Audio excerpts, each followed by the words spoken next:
This channel does not promote or encourage any illegal activities. All contents provided by this channel is meant for educational purpose only.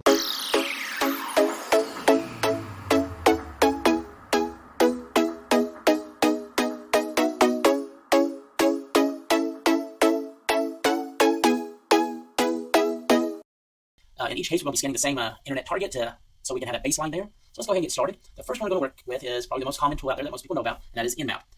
So how do you install Nmap? That's easy enough. You can do app install Nmap or something equivalent to that on your various distro. Most distros will already have it installed on Linux side. Windows, there's downloads as well. So as everybody knows, you have your standard help page with Nmap. It's a very long help page. We're not going to be dealing with all of that right now. We're going to be doing one script in there, or actually two scripts that we're going to be looking at. So let's go ahead and we're going to be using two scripts here, SSL cert and SSL enum ciphers. The target we're going after is just a resource on the internet that has a vulnerable web app for testing purposes out there. So let's go ahead and scan that. Let it run. This will take a moment or two to complete, and we'll just let it finish here. All right, there it goes. You can see there's a lot of output here. So let's scroll back up. First of all, it comes in. You can see it found port 443 open, obviously. It gives you some information on the certificate. It says it's not valid after 2017. So yeah, it's well out of date there. August 16th of 2017, way out of date. Just a few other items in there, your certificate, all that. But here we get into some of the interesting findings with SSL enum ciphers as well. SSL v3 is enabled. On Nmap, it'll give you a scoring of each of the ciphers as to if it's good or bad. And A means it's good. B, C, D, E. The further down the line you go, the worse they are. As you can see here, this is a 40-bit cipher, not good. It's an E, so forth. There's no B's in that category. But going on down, there's warnings here. It is vulnerable to the Suite 32 attack. Okay. Nothing else I want to call it there. Then you have SSL v, or TLS v1. Same thing here. You have A's, D's, E's in there as well. Same sort of thing. Just keep going down. And yeah, so that is Nmap for you there. You can also output this to the XML file or the Nmap file. The Nmap file is not going to contain any of this data. The XML should contain, in some form, it may be broken up, it may be formed into XML style tags, but it should be in there. The next tool we're going to be talking about is SSL scan. It's a tool that most of you have probably used or have heard of at least. It's a fairly common one out there for doing SSL style checks for vulnerabilities. Again, app install SSL scan. And I've already got it installed, so no big one there. So SSL scan-h. Lots of options in here as well. Lots you can tweak with it. You can give it a file. You can give it just a test SSL v2, v3, so forth. For our purpose, we're just going to be going straight simple with this. And let's go ahead and clear the screen. We're just going to be doing SSL scan space 0.webappsecurity.com. Same web app that we did before. Go ahead and hit enter. And let's take a moment for this to finish up. All right, now that it's finished, a couple things we can call out here quickly. You notice there's a lot of colors on the screen. SSL scan color codes things based on the risk associated with it. Anything that's in white is either informational or not a threat. Anything in green is good. Yellow or orange, depending on how you're seeing that on your screen, is a concern. It's a warning. You should really take a look at it, try to fix that. Anything in red is just bad. So right off the bat, here at the bottom, we can see SSL sign cert, the issuer, and the subject of the cert are the same. It also calls out the is not valid after August 16th of 2017. That's in red. And we can jump up to the top up here. And nothing really concerned about there. Yeah, it has crime. TLS v1.0 is listed as a yellow or an orange there. That's mostly because it is fairly dated at this point. And with TLS version 1.3 on the horizon coming out, you should really try to migrate up from TLS v1 to v2, v3, stuff like that. So you have SSL v3, SSL v2. That's something that we didn't see coming out of the Nmap output was SSL v2. Not sure why Nmap didn't find that, but there's another reason why you want to use different tools for these kind of scans if possible. Also, you can see the bits on the keys and everything up here, and the bits on the cipher. Just all kind of fun stuff in there. So that's a fairly simple one. This can be output to various outputs again, so let's go ahead and look at that. Well, you can turn off the color if you don't wish to have the color in there. You can output it as an XML file, as an HTTP or HTML file, stuff like that. Lots of other stuff you can do as well. So let's go ahead and clear the screen. Going into our third tool. It's one that you may have used, you may have heard of. It's called SSLize.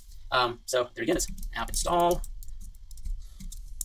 And I've already got it installed, no problem there. So let's go ahead and take a look at the help page on it. As with all these other ones, there's a ton of options in here. You can check for Heartbleed, you can check for SSL v2, v3, all your standard stuff. Yeah, you can use the -- regular, which is just it's a shortcut for a lot of your standard options, which I would recommend you to use. Is there anything else in here? No, right now you can give it an XML output file if you want to output that way. Standard options here, if you want to use it that way. So let's go ahead and kick this off on our standard test app that we've been going after. Here again, I'm just using the SSLize -regular, which is that shortcut to a lot of those other options. Then the hide rejected ciphers option, so that I'm not really concerned about those. I'm only concerned about the ones that are accepted and what their bits and cipher suites are and all that. So let's go ahead and run this and give it a second to finish up. All right. One thing you notice is there's no colors in this one, so that's a little different. So let's jump back up here to the top. It's more like the Nmap output in that it is not color-coded, but it does give you a lot of information anyway.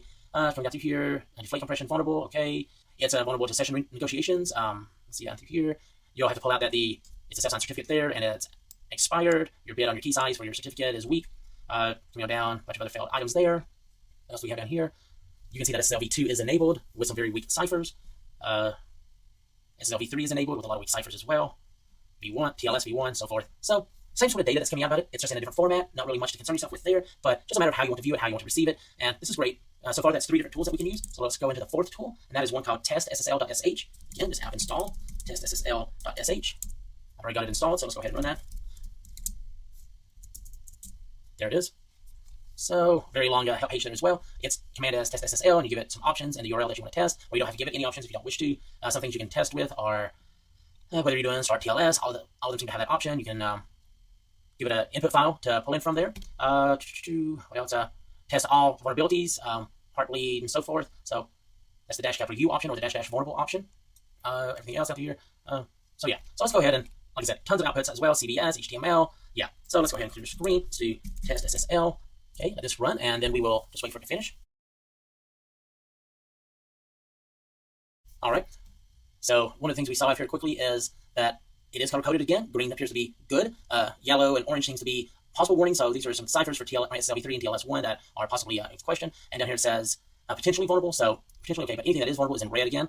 You can see that it has all your renegotiation. It has poodle. It has freak and drown. A bunch of those findings as well. Logjam. Yeah, so very good, very good. So with all that taken care of now, that is 4 different ways that you can take a look at SSL vulnerabilities on your web applications, on your websites. You can do that with, as we said, Nmap, SSL Scan, SSLize, or test SSL.sh. There are many other tools out there as well. There's even a large number of online apps that will do this for you as well. Thank you very much for your time today. If you have any questions or any comments, please leave them in the comment field below. If you enjoy these tool demos, please hit the like button and the subscribe button below so that you can be kept aware of any of the latest tool demos that come out. And with that, thank you and have a great day.